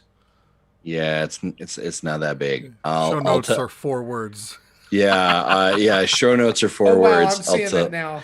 Yeah, and 2 of them are online shooters. All 2 of them are online shooters. Yeah. So, quick update on Apex Legends. I have completely finished my battle pass. I'm at level 110. There's 2 words. Yeah, well, whatever. Yeah, completely at 100 level of 10 maxed out, and we have 2 weeks till the new season rolls over. I'm really enjoying it. I'm having a great time. I will tell you, and so this then bridges in the next spot. It's doing what it needed to. I'm not great at it. I'm learning. I'm having fun with it. So that's cool. Fortnite, I'm still jumping into that. I'm like level 60 on my battle pass or 58 or whatever it is. I will tell you that I think this season, and people ask me, I will finish off this season with my battle pass for Fortnite. And then I don't think I'm going to renew next season's battle pass. I will renew my Apex one, but I don't think I'm going to renew my Fortnite unless they have like an amazing season that really draws me in. I don't think so, which will be the first time in 4 years that I have not redeemed a battle pass for Fortnite. But I will finish off this year. Due to Apex? Correct. Yep. So that is where that's where Jeff and I, my squad online shooter friend, that's where we're like, yep, that's where we're playing. And when I'm going back into Fortnite, like today I played 3 matches and I got victory royales in both matches. Just kind of running the map, and it's like I'm more like, oh, just do the challenges, and then, oh, by the way, now I'm in top 10. Cool, I guess I'll finish the game and kill everyone. So that's cool. Can I say I'm a little surprised by that? Yeah, well, and maybe also a little disappointed. Well, why would you be disappointed? Because I like playing Fortnite with you. Oh well, when we get a chance, and I still play Fortnite with you. Just means I wouldn't, because I have given Apex a chance, and it's just not for me. And that's okay. And it is okay, but I feel like I'm losing you. Well, here's the thing. It's not like I'm deleting Fortnite off of my console. It just means I'm not paying for the battle pass. Right. So if you're like, Justin, you want to play Fortnite? Yeah, I'll play Fortnite with you. I'll jump in and play Fortnite with you. Absolutely. I just won't be tearing up my battle pass. That's all. So, but I know I'm still down. I'm still down to clown on Fortnite. Okay. Right. I'll show you how it's actually supposed to be done. I'll show you how to actually play.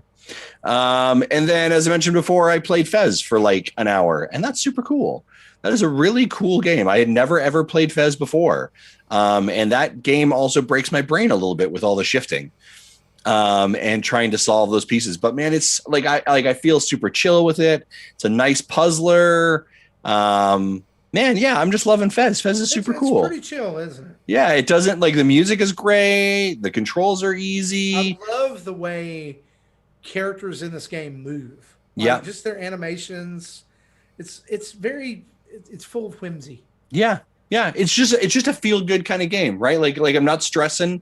I'm like, okay, seriously though, where is this block? Where is this cube? Now I'm starting to get irritated, but I'm not like stressing because there's someone coming around the corner to shoot me, or I have to make that jump, or it's just really cool. And this was my first experience with Fez ever, and I'm just super enjoying it. See, I remember playing it back on the 360. Yeah, when it came out, and it was a game that I loved, but I never finished. Yeah, and it was. Like a lot of Xbox arcade games, just it didn't just make the jump to next gen. Yeah. I guess I could have played it on the One and now the Series X, but this is a game I'd like to take with me. I play games now mostly not in my house. Yeah. So I love this game. Nice. Yeah, so that's it for me. Fez, Fortnite, and Apex. All right, Jesse, what about you? I know Picross is in here. I can't wait to hear about it. Okay. Well, before I get into the games, we talked about having a gaming lull, and that was kind of like the last week and a half for me. So one thing I was able to do in the meantime is, I picked up this book about 2.5 years ago, Programming Games for Intellivision, and I went through it and did most of the demos and then forgot everything.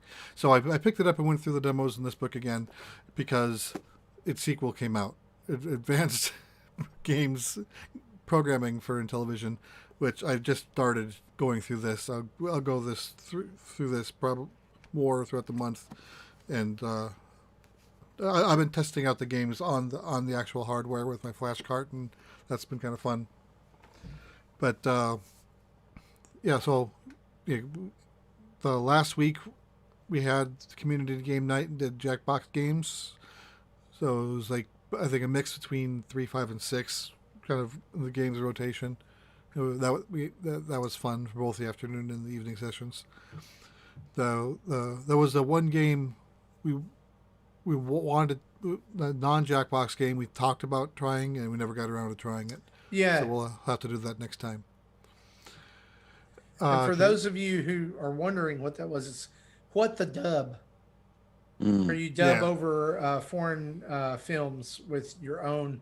Like, it plays a little bit, and then it shows, like, it has it in a foreign language, and you type out what it's saying. Nice.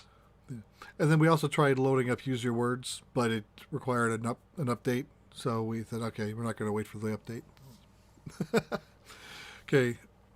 Then, again, a game was released today, Picross S6. I talked about the demo last week.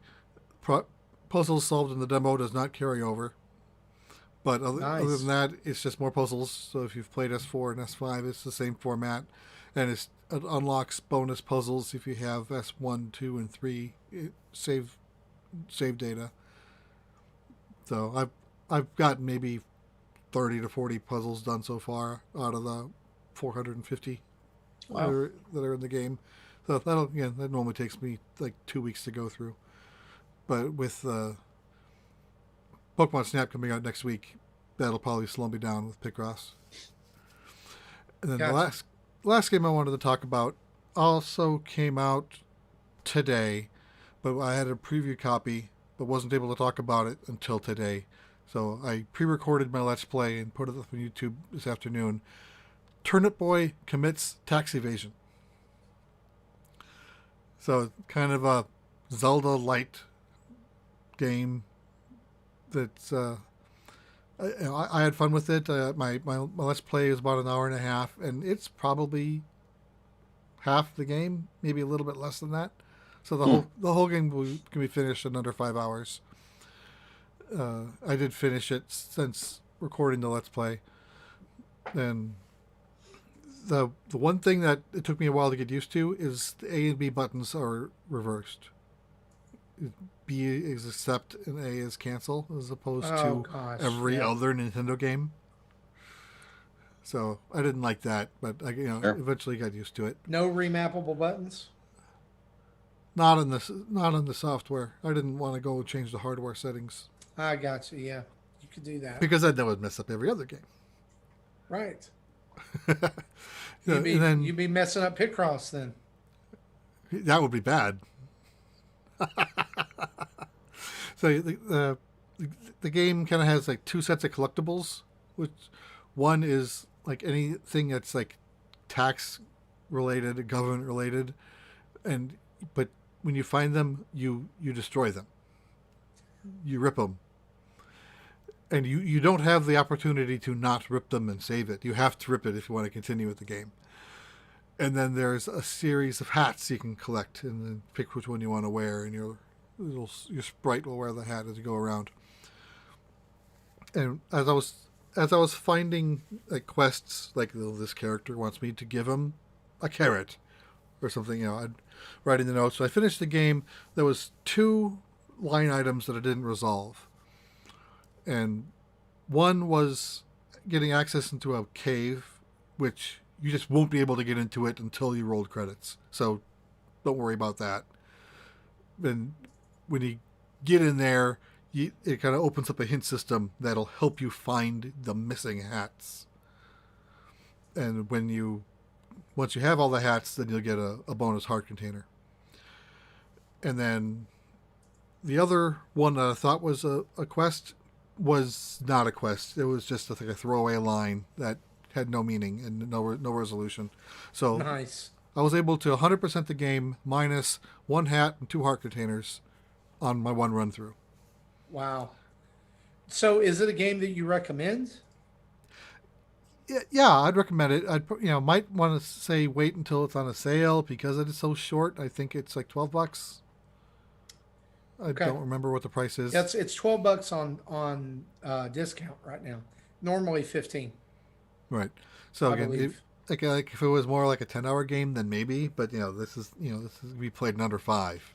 So just as long as you know that going in, and you're okay with that, I enjoyed the game. I had fun with it.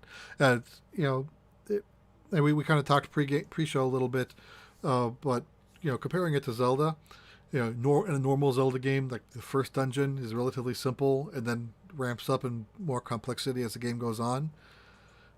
This game doesn't get any more complex, really, than that first opening Zelda dungeon. Okay. There's one particular boss that took me like probably 5 or 6 tries before I finally figured out a way to do it. But other than just boss fights, it's a relatively straightforward game. Okay. Good deal. Well, for me, like Justin, I've been playing Fortnite. I'm about level 59-ish or so on my battle pass. I'm about to pick up my favorite skin of the season, Cluck, who's a giant chick with eggs, like egg underwear, and real skinny arms and legs.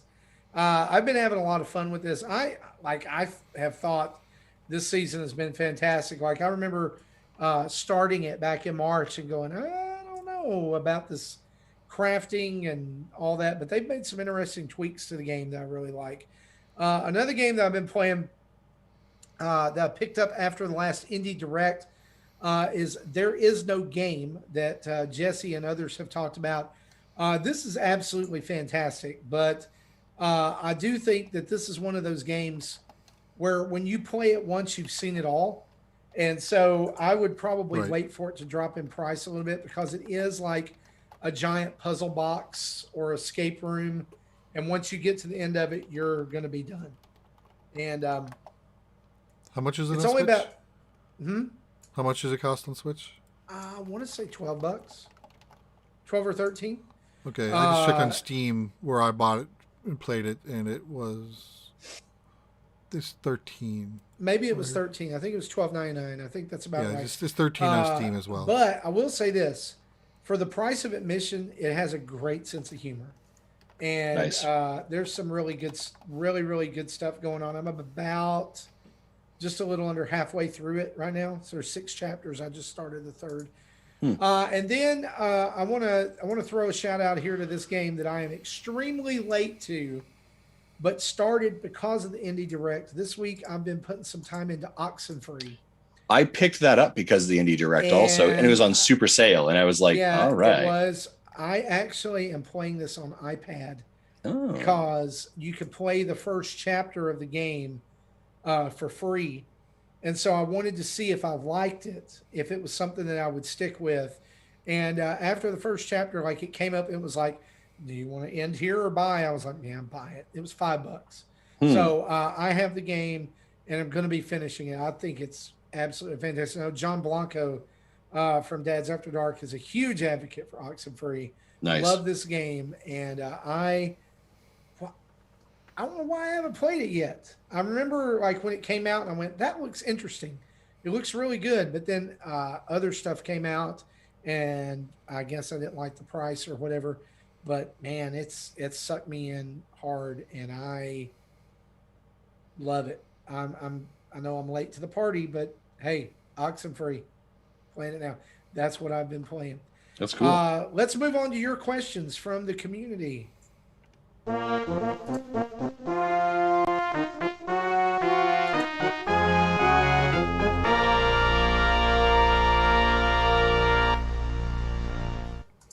right, so here in the Community Spotlight, got a lot of questions this week, and so I'm just going to go ahead and get started. From Discord, Andros asked us this last week.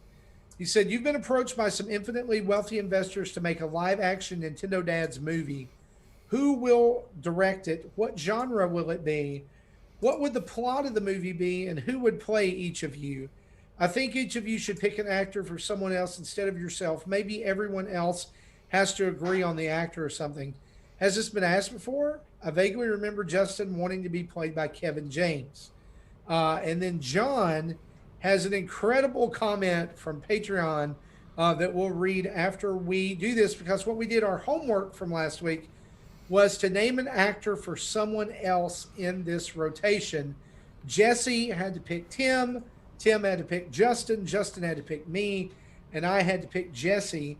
So, since Tim's pick is last, and he's not on the show this week, and Jesse has it in a spoiler tag, we're going to start with. He sent me his answer, but I haven't read it yet. Okay, so we're going to start with Justin. Justin, you're casting the Nintendo, or they're casting the Nintendo Dads movie. Who plays me? So I went with 2017 Kevin Smith. I'm not mad about that at all. Why 2017? Because then he was still a bigger fella. Now he's lost a ton of weight, and he's like those jackets look a little bit big on you, fella. Yeah, I saw in a video for the self-transforming Optimus Prime. Yeah, and I was like, that's Kevin Smith. Yeah, after his heart attack or something or whatever, he lost a ton of weight. Yeah, so that's why I'm saying kind of like the Silent Bob back when they in the 2015 version. You're saying you want me to have a heart attack? Well, I don't know a heart attack. I'm just saying he needs to be a bit of a bigger fella. You know what I'm saying? Okay. I'm cool with that. Jesse, here's my pick for you. Uh-oh. And I immediately, this is the guy who came to mind immediately. It's from one of my favorite shows on TV right now. My wife and I have become religious followers of a show called New Amsterdam that is on ABC. Yep. And love this actor, love his character. Tyler Labine plays Dr. Iggy Frome on such show. A good character. It's such an amazing character. I love this season. They're really digging into his character, but I immediately went, man, Jesse, this would be a perfect pick for you. Yep. Okay. And I can see that. I had to look him up. Tyler Labine needs to grow the beard out a little bit more and put on some glasses. But I almost spelled his name right in the notes. Yeah. So there you go. Jesse, who'd you pick for Tim? I said Jake Gyllenhaal. Oh. Okay. All right. So he's the hunka burning love of the Nintendo Dads. What you're saying? Something like that. I don't know. He's the ladies' man. I mean, I'm just over here having a heart attack. It's okay. What are you gonna do? Okay, now let me go into... okay, that's cool. So Tim's pick, again, he sent it in to Jesse. He's not seen it yet. Who did Tim pick for Justin? Jason Sudeikis? Jason Sudeikis. That Lasso. Yes. Yeah. Yes. Yeah. I see it. All right. You got to see, you know what I'm saying? You got to believe, I love Ted Lasso. It's great. Ted Lasso. And this week they just announced season 2. On my birthday, by the way. Yep. I can't wait. One of my favorite shows over the last year. Yep. What's he in? So, I was curious if it was gonna be actually. I thought it was maybe either gonna be Kevin James for me, James Corden, or potentially Nick Offerman. Those were kind of the three. I was like, Jason Sudeikis. It's a good one. I like it. All right, I love it. So John writes in with his own idea for the Nintendo Dads movie. Here's what he says in response to Andros's question. I want to chime in with my idea for a Nintendo Dads movie. It's a comedy directed by Adam Sandler titled The Last Pixel. Jesse is played by Zach Galifianakis. Tim is played by Andy Samberg. Marty is played by Kevin Hart. And Justin is played by Billy Crystal. Plot. Picross is the hot new craze. Tournaments have sprouted up all over the country. There's one being held in Detroit with a cash prize of $50,000. Tim sees the ad for this at his local car wash, and light shines down from the heavens. This is just what the Nintendo Dads need to hold DadCon. Tim shares this idea with the dads during the week's pre-show, and everyone thinks it's a great idea except Marty. What a naysayer. For whatever reason, something doesn't feel right to him. They eventually agree that Jesse should sign up for the tournament. When Jesse completes the registration, he finds out it's a team-based competition requiring 4 players. He takes the liberty of signing up the rest of the Endad's crew to be his teammates. The rest of Act 1 is a comedy reel of Jesse trying to train the rest of the dads over Zoom in preparation for the tournament. There are multiple times when everyone falls asleep, including Jesse. Things are looking great. Act 2. Days before the competition, everyone decides to meet up early for some last-minute in-person training, but there's a problem when Justin tries to cross the border. There's been a string of cinnamon roll burglaries from Tim Hortons, and he's been falsely accused of being the perpetrator. Justin, of course, denies these allegations, but the authorities tell him he is wrong. So, disguised as Canadian Mounties, the rest of the crew sneak across the border to break Justin out. They all make it back to Detroit just in time and end up winning the tournament in dramatic fashion. Cue the slow-mo high fives and confetti. The end. Ladies and gentlemen, like, well done. That was absolutely. I mean, that is a weird level of Nintendo Dad fanfic. You know what I'm saying? If there's not like some 80s anthem during the slow-mo, like, you're the best around. Nothing's ever gonna bring you down. And also for any of our fans out there who are like, no, yeah, man, now the question is, did Zoom say, are you playing music? Nope. No, not as talented as me. For any of our fans listening to this who are like super bored and looking for a project over the weekend, and you want to make this into like a skit or a cartoon or a movie poster, or if you can make this into a legitimate movie poster, you know what? Here we go. Ladies and gentlemen, we're doing the Nintendo Dads movie poster contest. Up until the end of the end of May, if you can make the best movie poster to go with this, the last pixel, we will provide you, our winner will be provided a $50 eShop gift card. That is our new contest. Yes. Get your and bonus points if someone actually makes this into like a narrated movie or like a small animated, like a trailer. Yeah, exactly. Yeah, exactly like a trailer. Yeah. Yeah. Look, we're getting deep into territory there. When is it due? Mecha Dragon asks. End of May, May 31st. End of May. And if you need assets from us or information from us, like headshots or whatever, contact us at Nintendo Dads on Twitter or nintendodads@gmail.com, and we will set you up. I do love the casting for me. I mean, Kevin Hart. I mean, that's. I mean, I was going to say Jack Black, but I mean, it's fine. Nacho Libre is one of my favorite movies. So there you go. Let's get into some actual questions here. Christopher Logal. Actually, before we get into that, I want to mention this. Chris. And guys have been doing and Tim and others have been doing such a great job with the bi-weekly game nights. He wants to have us mention this. He says, we're putting together an NES Ice Hockey League in the Discord. DM Chris or put your name in the Discord channel before Friday, end of the day, if you want to play. So basically, as you're hearing this, if it's Friday, you need to have your name in to play NES Ice Hockey. Justin, you getting in on that, by the way? That is a stereotype that I am not down for. Do you know what I'm saying? That is incredibly racist and disrespectful. But I didn't have any problem with the fanfic, though.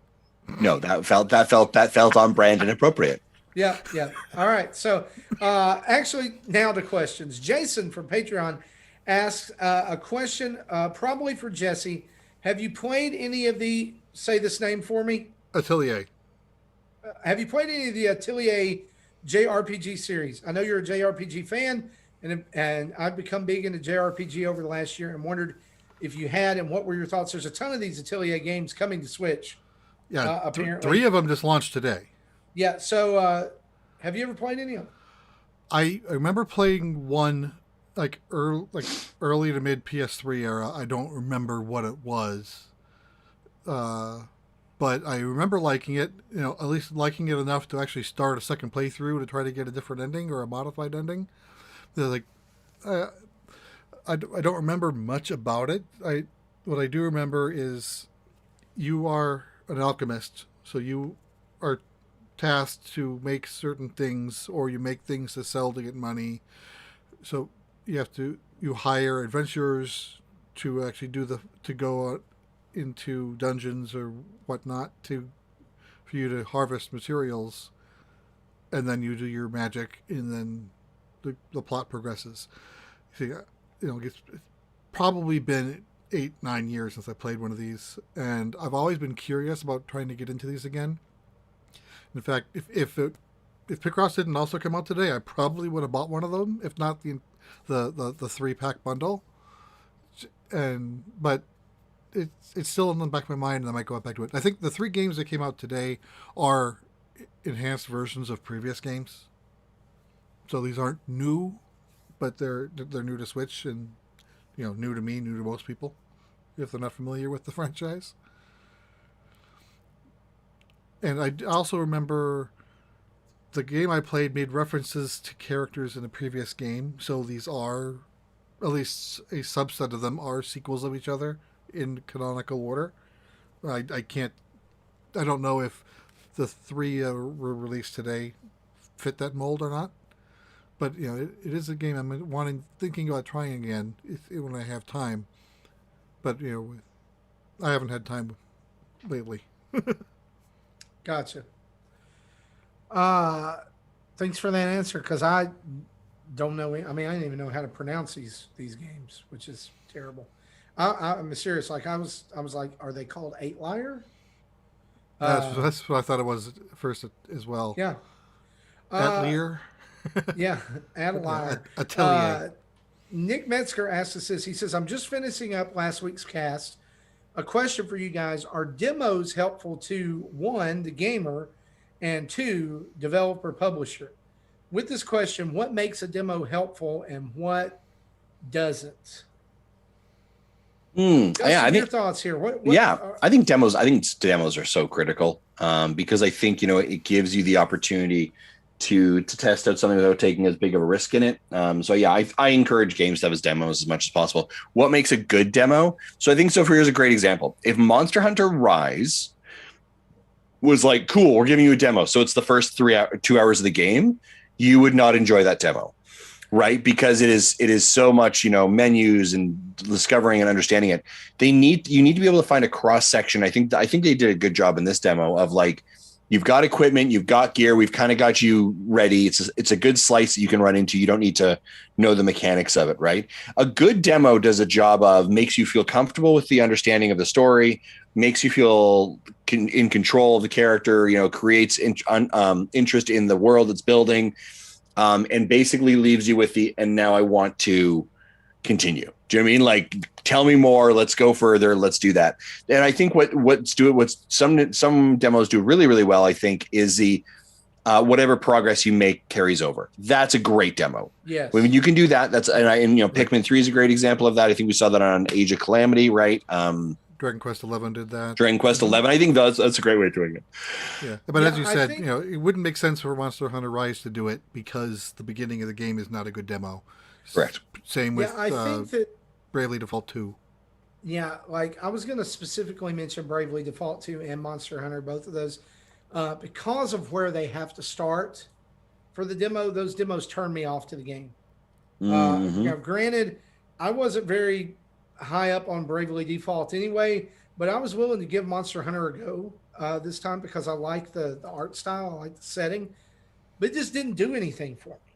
Yeah. For me, instead of a demo in those situations, I think it would be better to give me like, hey, here's the game. You can download it and you can play the first hour for free. Mm-hmm. And if you like it, you pay. And we include that one little line of code and now it's open, right? Same thing for Bravely Default. Same thing. If it's a game where there are systems that build on other systems, don't drop me in the middle of systems. No. And make me figure it out. Now, action games, puzzle games, fighting games, demos, absolutely. Yeah. And I think that I wish Picross let those puzzles I solved carry over, but they don't. And here's the thing, like I think that when consumers benefit the most from demos is games like OXENFREE. Where it's an IP I don't know, or it's a brand new IP, and you let people sample that play style and you do it in a very controlled environment. But I think at this point, we have the technology to always make it carry over to the main game. Yeah. Right. Like to just like have something in the code or have something in the save file you pick up right from there. The days of play this demo for 30 minutes and then go back and do the same thing in the game over again, that's over with. Let me give you examples of demos that I thought were really, really bad. And the demos that come to mind is Control and Hitman 3. Those were horrible demos. Well, and not because the game, but call them demos. They were categorized. They're connectivity tests is what they are, but they're categorized as 15-minute demos. And that because is if they not said connectivity tests, everyone would just say correct. So that is not fair, and those should have been longer, I believe. Right. So that's mine as well. Also, big thanks to I see Sean Caprice coming over with a raid group of 11. Thank you so much. I appreciate that. Awesome. Or we appreciate that. Yeah. Absolutely, we do. Thanks, Sean. Nick, is that no? That was not our last question. I thought it was from Twitter. Roburrito asked this: if you could bring your kids back to when you were a kid, and they forgot everything they knew about contemporary video games, what game or games would you introduce them to? Like the first thing was, I started my journey with the NES. So that's where we would go. Mario, the Super Mario series on the NES, in particular, Mega Man and Tetris. The NES Tetris is chef's kiss. It's so good. But Zelda, there's so many, man. Like those quintessential, go look at the list of games that's on NES Online or in the NES Classic. Those are the games. That's it. Yeah. I don't know why, but the game that came to mind instantly here was Teenage Mutant Ninja Turtles: Turtles in Time. Ooh, from the SNES, fantastic. Like just kind of sitting around playing that. I don't know why that one came to mind, but I would 100% agree. Like for them to play like the original Mario and that be their first Mario and that be that experience and be able to look at it through their eyes, right? Like we do have an old NES down here. We did a long time ago, set it up and had the kids like play the first, like the original Mario, and like they struggled, right? And they were trying to like flip the NES controller. They were trying to flip the NES controller to try and get them to jump. Do you know what I mean? And it was just like, man, this is such a different world than what we had. So, yeah, isn't it funny that there is a struggle there? Mm-hmm. Yeah. Yeah. So maybe 6 or 7 years ago, I did introduce my kids to say like Atari 2600 games that I liked, like the few good ones I remembered off the top of my head, Pitfall 2, Pac-Man Jr., and I also showed them the original Pac-Man as an example of a bad game. And along with some television games, and my son still also, grew up on NES as well. He played Super Mario 3 when he was 3 or 4 years old. And so he kind of got that same type of lesson plan like this question's asking in real time. And one thing I'd like to wish I could show my kid for the first time, like now that they're older, is say like Final Fantasy. I remember my kid trying to play Final Fantasy 4 before he was old enough to want to read. So he was just going a, and then not knowing what to do. I'm like, well, because you didn't read the story. It tells you what you're supposed to do if you read it. Right. Yeah, but now, actually, my son's finally gotten to the point where he's wanting to watch subtitled anime. I'm like, okay, good, you're getting somewhere. So. They grow up so fast. He's almost 21. Took him long enough.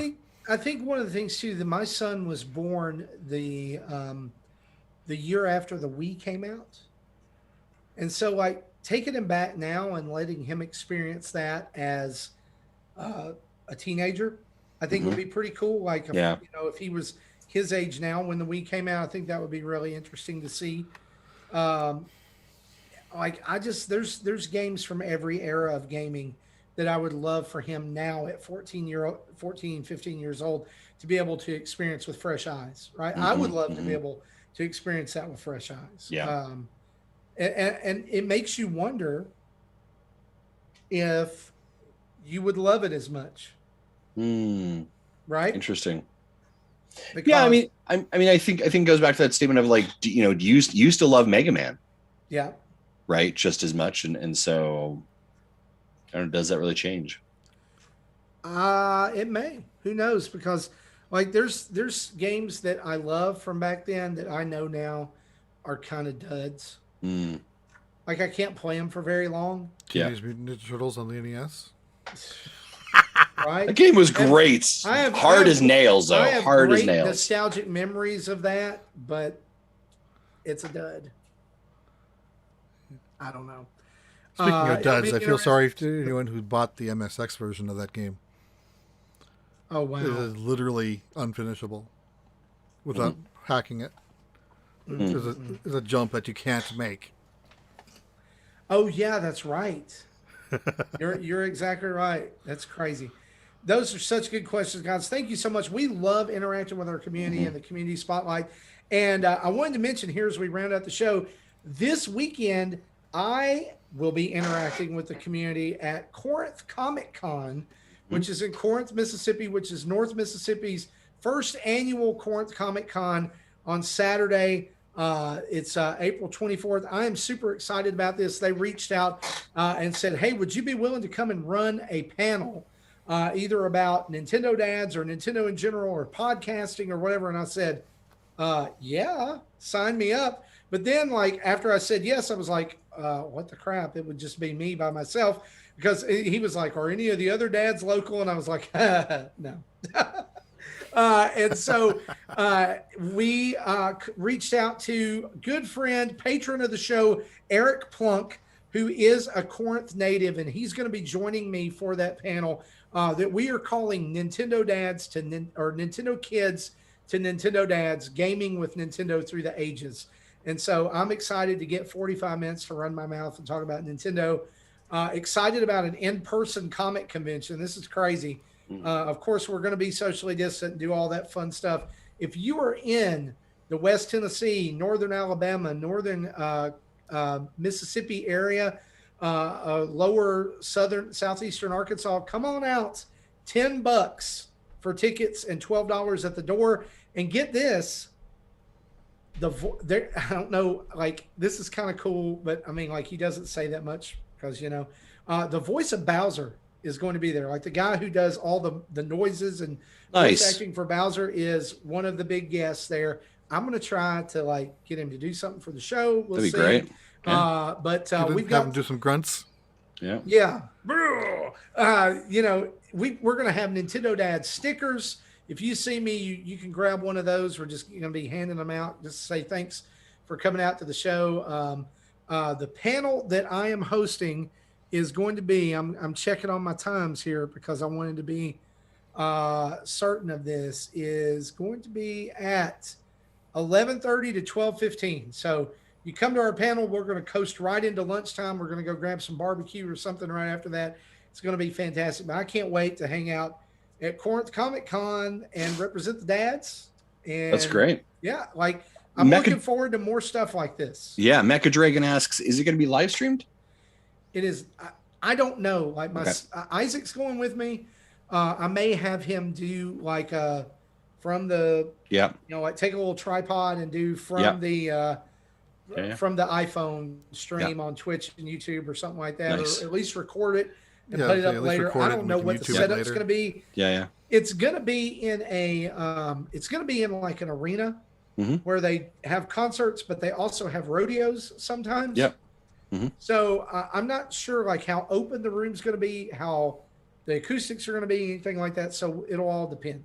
Yeah, if it's a closed room, you probably have no Wi-Fi, so streaming probably wouldn't be a good idea. And two, the other thing is with it being in an area like that, they're having it there so we can be more spread out. Yeah, for sure. Be a little more safe. So I'm just excited to get to do it, and I think Eric's going to do a bang up job helping me out with that.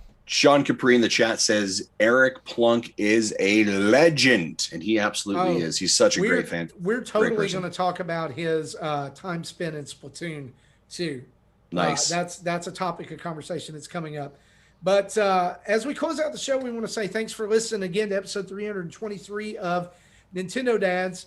And we want to say thanks to our Patreon producers, +1 this week. Joining us at the Patreon producer level, Solo Something. We want to thank you for reaching out and becoming a brand new Patreon producer of the show. And we also want to thank our old standby, do or die Patreon producers, Chris Mears, Dave Ernsberger, Antonio Contronio, and Christopher Waring, and all of you over at patreon.com/Nintendo Dads who make things, who keep the gears moving, make the world go round.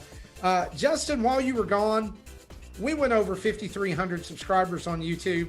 I know you've been talking about that. We're almost at 1,000 followers on Twitch. And we also want to say a big thanks to the 15 of you over on Twitch who subscribe to us, who also get access to our Discord community that way. Hit us up at nintendodads.org for our TeePublic store for an early start to Extra Life 2021 and all of our social feeds and videos. And remember, you can send us a email at nintendodads@gmail.com or call in and leave a voicemail at 929-25-NDADS. That's 929-256-3237. Big thanks to OC Remix for the music you're hearing right now and used throughout the show. And remember, sharing is caring. You can tell folks about this podcast, that's fine, but send them the link. Send them the link so they can just click and listen. And also, wherever you listen to us, be sure to give us a 5-star review and some words. Helps people find the show, continues pushing us up the charts as we raise the roof. Right, Justin? New Pokemon Snap giveaway. Don't forget to enter. Go to our Twitter page. Oh, and the final pixel. And the final pixel. Last pixel poster. Whatever you want to do there. Let's do it. Knock yourself out. So for me, for Jesse, for the returning Justin, this has been episode 323 of Nintendo Dads. We'll see you next time. Bye-bye. Bye-bye.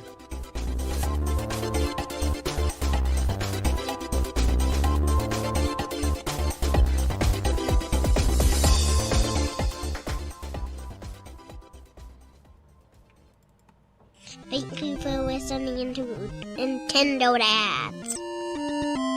Wobble Puffet, Wobble Buffet.